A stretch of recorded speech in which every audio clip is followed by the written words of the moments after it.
मन पुण्य त्यांचा होईल सेवक, जीवी द्वंद्वाधिक दुराविले. देवा, अरे देवा, कोणत्या पुण्याने संतांची भेट होईल हे तूच मला सांग रे. कारण देवा, तू सर्वज्ञ आहेस आणि तू प्रत्येक शास्त्राला कारण आहेस. महाराज म्हणतात देवा, तू सर्वज्ञ आहेस आणि तू प्रत्येक शास्त्राला कारण आहेस. आणि शास्त्र योनित्वात या सूत्राचे दोन अर्थ आहेत बरं का. त्याचा पहिला अर्थ असा आहे शास्त्रम योनिः यस्यस्य, आणि दुसरा अर्थ असा आहे की शास्त्रस्य योनिः. परंतु शास्त्र योनित्वात या सूत्राचे जरी दोन अर्थ असले तरी पुण्य हे शास्त्रामधूनच कळत असते. त्यामुळे शास्त्र म्हणे ते सांडावे, वरी राज्य हे तृण मानावे, हे म्हणतले न म्हणावे विषय विरो. आणि अशा प्रत्येक शास्त्राला कारण हा भगवान परमात्मा आहे. त्यामुळे देवा, तू सर्वज्ञ आहेस आणि हे तू जाणतोस. म्हणून संत प्राप्तीसाठी लागणारे पुण्य कोणते याचे वर्म आणि काहीतरी त्या ठिकाणी मला सांग. अभंगाचं दुसरं चरण. ऐसे वर्म मद जावी नारायणा, अंतरिजा पुन्हा प्रगटोनी. आणि तुकोबराय देवाला देखील संत भेटीमधील गुपित काय याची देखील मागणी करू लागलेली आहे बरं. कारण तुकोबराय म्हणतात की हे देवा, संत भेटीमधील गुपित काय ते मला सांगा. गुपित शब्द कळतो ना.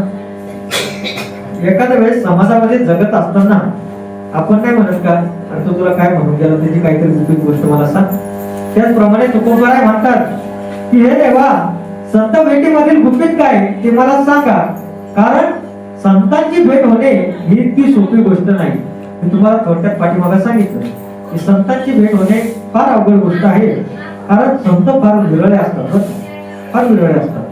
त्यामुळे तुकोबराय देवाला म्हणू लागलेले आहे की हे देवा, संता भेटीमध्ये मला गुपित काय ते सांगा. कारण संतांची भेट होणे फार दुर्लभ गोष्ट आहे आणि संतांची भेट होणे इतकी सोपी गोष्ट नाही. अभंगाचं तिसरं चरण. बहु अवघड आहे संत भेटी, परी जगलेली करुणा केली. किंवा शुकाचार्य भागवतामध्ये वर्णन करतात. शुकाचार्याने एक श्लोक भागवतामध्ये लिहून ठेवलेला आहे. तो श्लोक संस्कृत मध्ये आहे बरं. परंतु संस्कृत भाषा मला सांगायला खूप आनंद होईल की संस्कृत भाषा ही मराठी भाषेपेक्षाही सोपी भाषा आहे.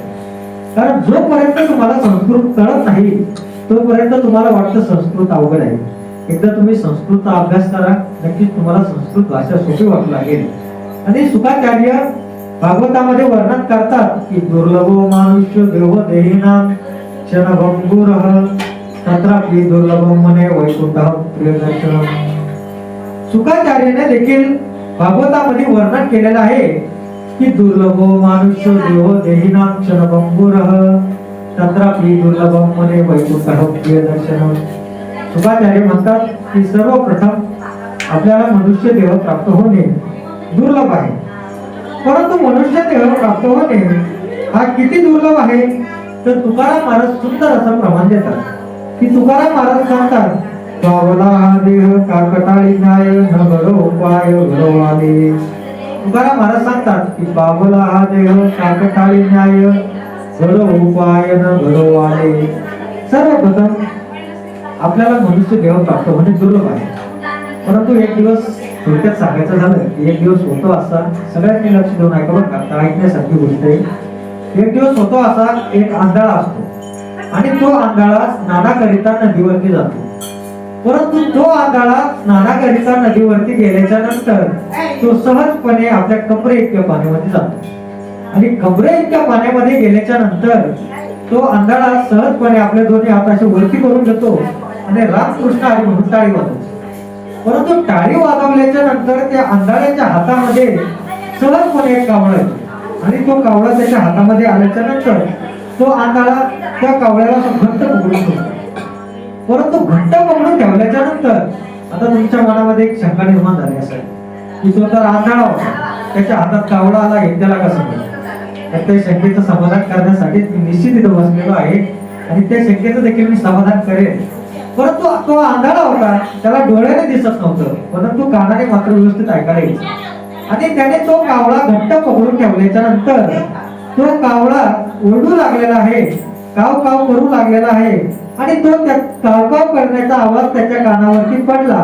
आणि त्याच्या कानावरती पडल्याच्या नंतर त्याच्या लक्षात आलं की आपण सहजपणे वरती हात केले आणि आपल्या हातामध्ये कावळा गावला किंवा सापडला. आपल्या हातामध्ये कावळा सापडला आणि सापडल्याच्या नंतर तिथे एक राजाचा प्रधान दौंडी देत आला. दौंडी करते ना, दौंडी ते आपल्या गल्लीत नाही का, ऐका हो ऐका, तशी दौंडी देत आला. आणि दौंडी देत आल्याच्या नंतर तो राजाचा प्रधान म्हणू लागला की जो कोणी राजाला जिवंत कावळा आणून देईल, काय म्हणे, जो कोणी राजाला जिवंत कावळा आणून देईल त्याला राजा 1,00,000 रुपये बक्षीस देणार म्हणे. 1,00,000 रुपये बरं. तर त्याने जो आंधळ्यानं कावळा पकडला होता त्या आंधळ्यानं तो कावळा आपल्या बगलेमध्ये दाबला आणि बगलेमध्ये दाबल्याच्या नंतर आंधळ्याने ती दौंडी ऐकली आणि दौंडी ऐकल्याच्या नंतर आंधळा सहजपणे थोड्या पाण्याच्या समोर गेला. परंतु समोर गेल्याच्या नंतर त्याच्या मनामध्ये मोह निर्माण झाला.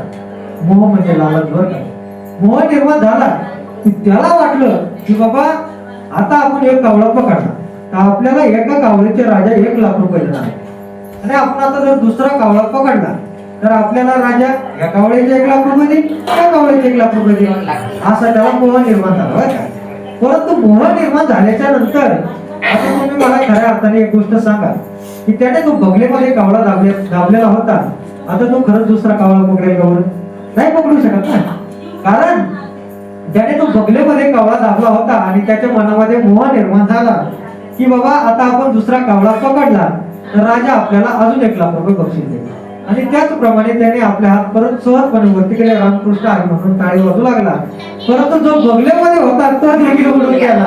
त्याच्यामुळे तुकाराम महाराज सांगतात की ठेविले अनंती तैसेचे राहावे, चित्ती असू द्यावे समाधान. म्हणजे तुकाराम महाराज म्हणतात की जसे आहात तसेच राहा, मोह करू नका, लालच करू नका.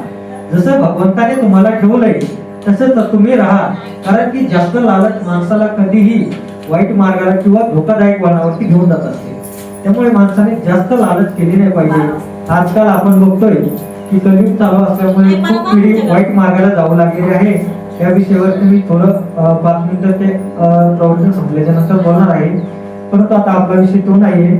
मला सांगायचं तात्पर्य एवढंच होतं की ज्याप्रमाणे तो कावळा त्याच्या सहजपणे हातामधून निघून गेला त्याचप्रमाणे तुकोबराय म्हणतात की जसा आंधळ्याला सहजपणे टाळीमध्ये कावळा सापडला होता तसा आपल्याला नरदेह हा काकताळीप्रमाणे काकताळीत न्यायाप्रमाणे सहज मिळालेला आहे.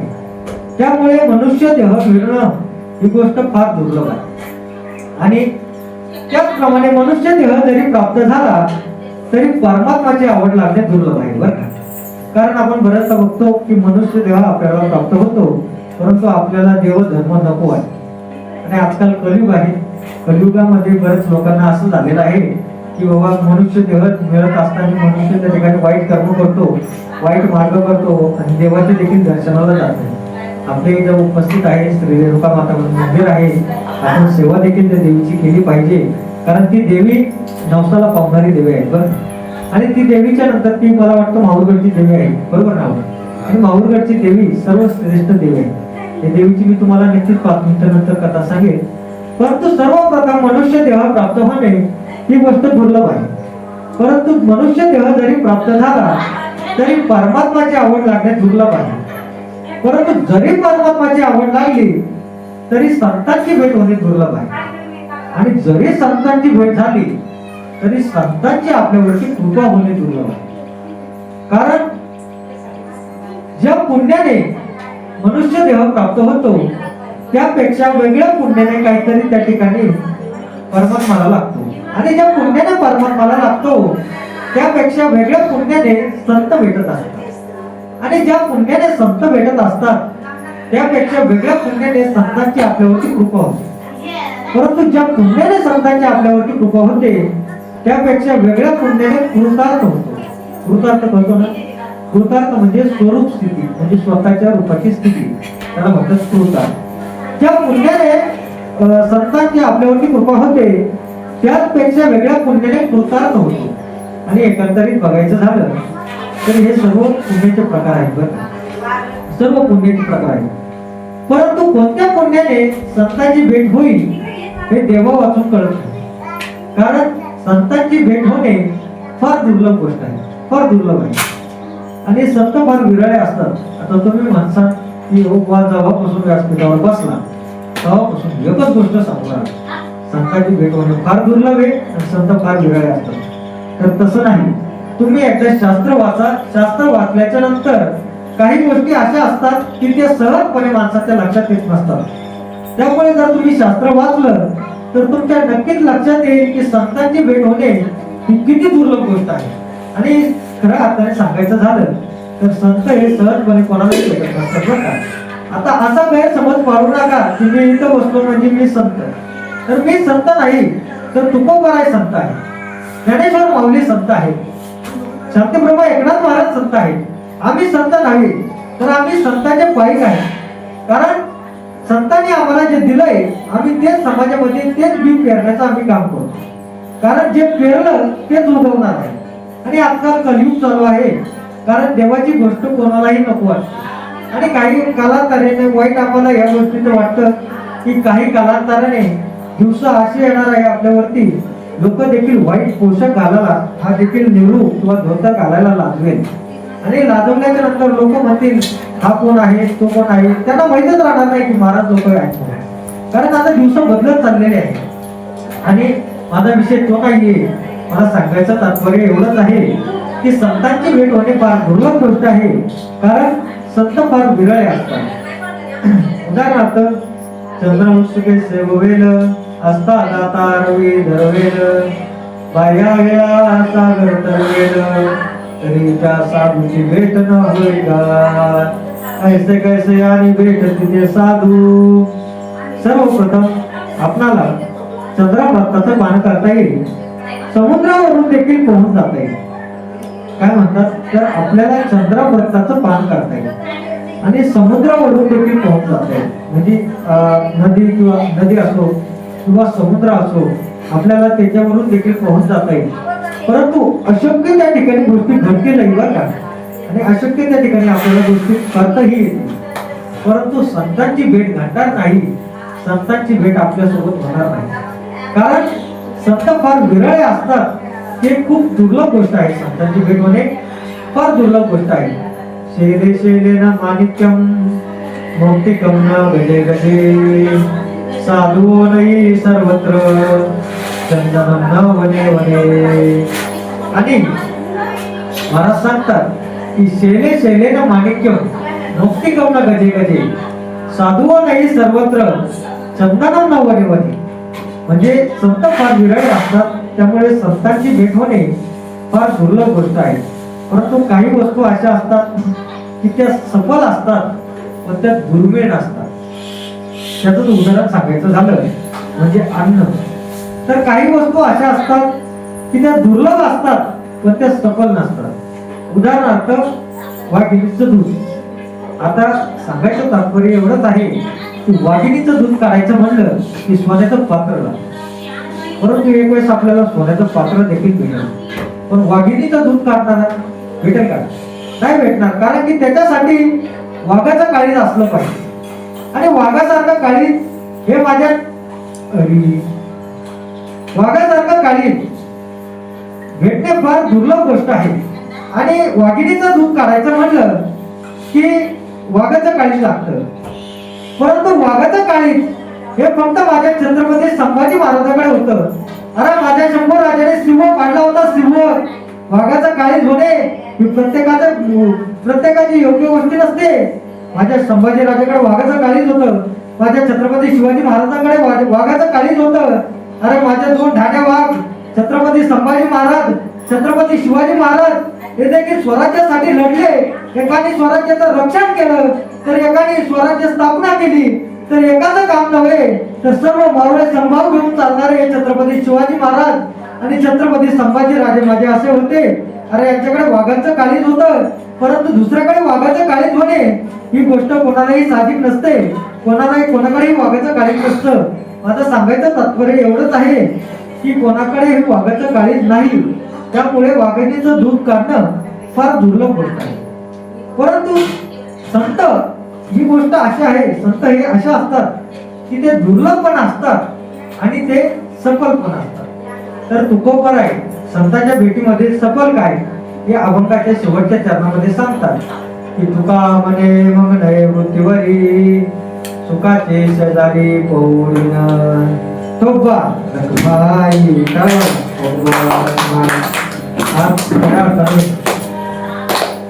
मला दुःख या गोष्टीचं वाटतं की मी तुमचा खूप कमी टाइम घेतला.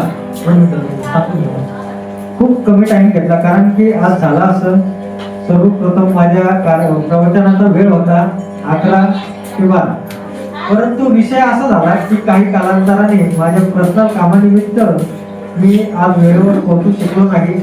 त्यामुळे मी तुमची सर्वांची माफी मागतो. आणि आज त्याच्यानंतर आम्ही दुसरा टाइम ठरवला. दुसरा टाइम असा ठरवला की 12 ते 1 घ्यायचा, परंतु व्यवस्था करायला थोडा वेळ लागला. त्याबद्दल देखील मी तुमची क्षमा मागतो. आणि झालेल्या वेळेत प्रवचन मला वाटतं थोडक्यात उरकलं, परंतु तुम्हाला समजलं असेल, कारण थोडंफार तरी तुम्हाला समजावं असं मला वाटतं मी त्या हेतून बोललो असेल. परंतु जरी तुम्हाला समजलं नसेल तरी मी तुमची एकदा माफी मागतो.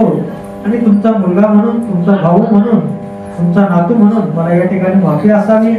आणि सर्वप्रथम आपण बघतोय की तुकाराम महाराजांनी या 4 चरणामध्ये भगवंताला देखील संत भेटीमधील काय याचे वर्म मागू लागलेले आहे.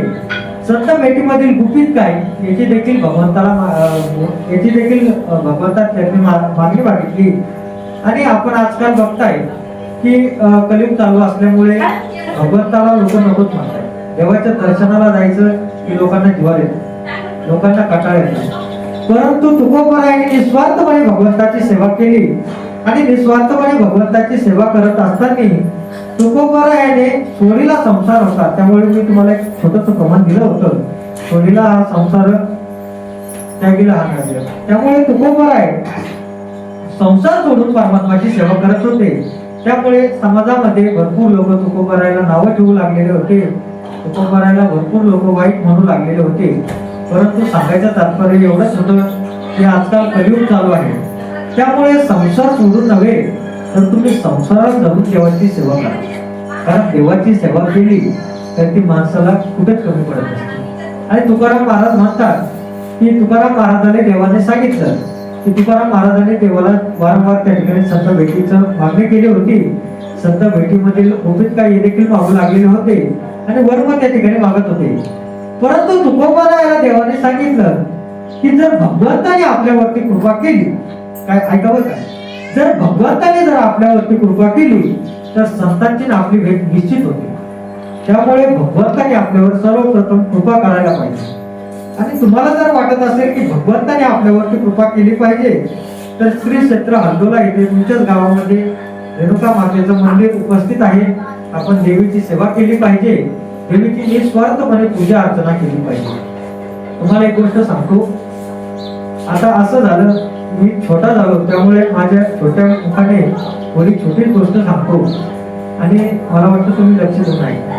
कारण देवाची जर निस्वार्थ भावनेने सेवा केली तर भगवंत नक्कीच आपल्यावरती कृपा करत असतो, बरं का. त्यामुळे आपण निस्वार्थ भावनेने देवाची सेवा केली पाहिजे.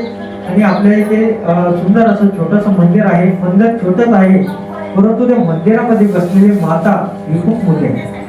त्यामुळे आपण देवाची निस्वार्थ भावनेने सेवा केली पाहिजे. आपण देवीची सेवा केली पाहिजे. मला सांगायचं तात्पर्य एवढंच आहे की आपण मंदिरामध्ये दर्शनासाठी जातो आणि मंदिरामध्ये दर्शनासाठी गेल्याच्या नंतर आपण हात जोडून देवासमोर उभा राहतो. आणि उभा राहिल्याच्या नंतर आपण देवाला मागणी करतो की हे देवा, मला धन संपत्ती लाभू दे, मला निरोगी त्या ठिकाणी ऐश्वर्य लाभू दे आणि निरोगी त्या ठिकाणी जीवन माझं सुख समृद्धीचा भरभराटीचं जावं. तुम्ही प्रार्थना करा. अशातला भाग नाही की तुम्ही देवासमोर प्रार्थना करू नका. परंतु तुम्ही जर निस्वार्थ भावनेने देवाची सेवा केली तर या भगवंताला माहिती आहे की तुम्हाला काय हवंय आणि काय नकोय. त्यामुळे तुम्ही कधीच मंदिरामध्ये गेल्याच्या नंतर देवाला प्रार्थना नका करत जाऊ. कारण की काय असतं, तुमच्या मनामध्ये काय आहे हे भगवंताला नक्कीच कळतं.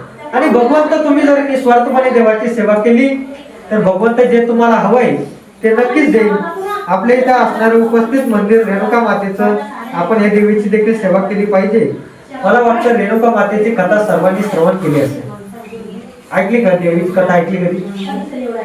मी तुम्हाला थोडक्यात सांगतो, 2 मिनिटं त्याच्यावर बोलणार आहे, जास्त वेळ घेणार नाही. देवीच्या कथामध्ये सांगितलं आहे की रेणुका माता या इक्ष्वाकू वंशातील रेणू नावाच्या राजाची कन्या होत्या. परंतु असं म्हटलं जातं की रेणू नावाच्या राजाला कन्या प्राप्त होत नव्हती. त्यामुळे रेणू नावाच्या राजाने आपलं देवाला मागणी त्या ठिकाणी मागितली आणि मागणी मागत असताना त्या ठिकाणी समोर कुंड मांडला. कुंड करतो ना, होम होम, देवाने कुंड मांडला. राजाने त्या ठिकाणी कुंड मांडला आणि त्या कुंडाच्या माध्यमातून देवाला मागणी केली की हे देवा, मला कन्या प्राप्त होत नाहीये, त्यामुळे मी तुझ्या समोर कुंड मांडून त्या ठिकाणी तुला प्रार्थना करतो, तुला मागणी मागतो की मला काहीतरी पुत्र त्या ठिकाणी असो किंवा कन्या असो, मला प्राप्ती कर देवा. त्यामुळे त्या कुंडामधून, त्या अग्नीमधून एका कन्येचा जन्म झाला, एका कन्येचा उगम झाला थोडक्यात. तर त्या कन्येचा उगम झाला तर ती कन्या रेणू नावाच्या राजाने स्वीकारली आणि त्या कन्येला तो स्वतःची मुलगीप्रमाणे समजू लागला. परंतु रेणू नावाच्या राजाने स्वतःच्या मुलगीप्रमाणे तिला समजलं आणि तिचं नाव रेणुका माता असं ठेवलं. परंतु रेणुका माता तिचं नाव ठेवल्याच्या नंतर, रेणुका माता तिचं नाव ठेवल्याच्या नंतर आता दिवसेंदिवस बदलत चालले होते, दिवसेंदिवस वाढू लागले होते आणि दिवसेंदिवस वाढू लागल्यामुळे रेणुका आता थोडं थोडं थोडं थोडं मोठे होऊ लागल्या होत्या. आणि रेणुका माता मोठे होऊ लागल्याच्या नंतर त्यांचा विवाहाचा देखील वय झालं होतं. आणि विवाहाचं वय झाल्याच्या नंतर जमत अग्नी या ऋषी सोबत रेणुका मातेचा विवाह लावून देण्यात आला. परंतु विवाह लावून दिल्याच्या नंतर रेणुका माता सुख समृद्धीने त्या ठिकाणी संसार करू लागल्या. आणि संसार करत असताना आपण बघतोय की 51 शक्तीपीठापैकी आपल्या महाराष्ट्रामध्ये देखील 1-2 शक्तीपीठ उपस्थित आहे. माहूरगड ज्याला म्हटलं जातं, असं एक शक्तीपीठ आपल्या महाराष्ट्रामध्ये पण उपस्थित आहे. तुम्हाला जर नक्की कधी माहूरगडला जाता आलं तर नक्की देवीच्या दर्शनासाठी माहूरगडला जा, कारण देवी खूप मोठी आहे आणि देवी ही नवसाला पावते बरं. माझा स्वतःचा आलेला अनुभव आहे. आमच्या महाराजांनी माझ्यासाठी प्रार्थना केली होती बरं. ज्यावेळेस आता तुम्ही तुमच्या मनामध्ये एक शंका निर्माण झाली असेल की हा महाराज आल्यापासून तोंडाला काहीतरी बांधून त्या ठिकाणी सेवा करतो, पण याचं सांगायचं तात्पर्य असं आहे की काही दिवसापूर्वी माझा ऍक्सिडेंट झाला होता आणि ऍक्सिडेंट झाल्याच्या नंतर मला मागे पुढे कुठेच मार लागला नाही, फक्त चेहऱ्यावर मार लागला. परंतु चेहऱ्यावर मार लागल्यानंतर माझा संपूर्ण चेहरा खराब झाला. त्यामुळे मी हा मास्क वापरून सेवा करतोय. आणि अशा असताना आमच्या महाराजांनी प्रार्थना केली होती की जर माझ्या मित्राला म्हणजे बरं लागलं किंवा माझ्या मित्राला जर चांगलं झालं, मी हॉस्पिटलमध्ये असताना प्रार्थना केली की माझ्या मित्राला जर चांगलं झालं म्हणे तर तो देवी तुझ्या दर्शनासाठी हलगोला इथे उपस्थित राहिली बरं. तर ती प्रार्थना केली, त्यामुळे मला खूप असं बरं वाटलं. आणि बरं वाटल्याच्या नंतर मी सर्वप्रथम आज देवीच्या दर्शनासाठी आलो. पण दर्शनासाठी आले असताना मी आम्हाला रात्री त्या दिवशी फोन केला. आपण म्हटलं आपण दादानी प्रार्थना केली होती, म्हटलं दादा म्हटलंय की महाराजांना जर बरं लागलं तर मी देवीच्या दर्शनासाठी येईल. परंतु मी दर्शनासाठी येईल म्हटलं, त्याचा विषय नाही काही, परंतु माझी अशी इच्छा आहे म्हटलं की देवीच्या समोर माझं एक प्रवचन झालं पाहिजे. सेवा छोटीच घेतो म्हटलं, काही नाही, अर्ध्या तासाची सेवा घेतो म्हटलं, जास्त वेळ तुमचा घेणार नाही. अर्ध्या तासामध्ये सेवा माझी पूर्ण विराम मी माझ्या सेवेला देईल म्हटलं. परंतु माझी इच्छा आहे की देवी समोर एकदा तरी माझी सेवा व्हावी. आणि तुम्हाला विश्वास बसणार नाही, आज खऱ्या अर्थाने माझी पहिली प्रवचन सेवा. याच्या अगोदर मी कधीच प्रवचन केलं आणि आज सर्व तुमच्या समोर बसून मी प्रवचन करतोय. याच्या पाठीमागे काहीतरी नक्कीच देवीचा आशीर्वाद असेल आणि भगवंताची देखील कृपा असेल. त्यामुळे मी आज तुमच्या समोर बसून प्रवचन करतोय आणि तुम्ही सर्व श्रोते मंडळी जमलात माझ्या सेवेसाठी, त्याबद्दल मी सर्वांच्या चरणी पुन्हा एकदा नतमस्तक होतो. आणि तुमचा आशीर्वाद व देवीचा आशीर्वाद असंच माझ्या पाठीशी राहो ही मी भगवंताच्या चरणी प्रार्थना करतो. आपण बघत आहे की आपल्या इथे समोर देवीचं मंदिर उपस्थित आहे. जर आपल्याला जर माहूरगडला जाता आलं तर नक्कीच एक वेळ देवीच्या दर्शनासाठी जा. जर नाही माहूरगडला जाता आलं तर मोहटा देवीला नक्कीच दर्शनासाठी जा. परंतु नाही जरी मोहटा देवीला जाता आलं तर आपल्या हलदोल्यामध्ये छोटंसं मंदिर उपस्थित आहे. इथे येऊन नक्कीच निस्वार्थ भावनेने देवीची सेवा करा. मी देवीचरणी प्रार्थना करतो की माझ्या सेवेसाठी जेवढे मंडळी जमले आणि गावातील जे काय असतील नसतील आली, परंतु माझ्या सेवेसाठी देखील नसतील आली, त्यांनी सेवा ऐकली असेल किंवा नसेल ऐकली, असे मी देवीच्या चरणी प्रार्थना करतो की या सर्वांच्या आयुष्यामध्ये सुख समृद्धी आणि भरभराटीचं सर्वांचं आयुष्य जावो आणि या सगळ्यांचं आयुष्य आनंदमय जावो. अशी मी देवी चरणी प्रार्थना करतो.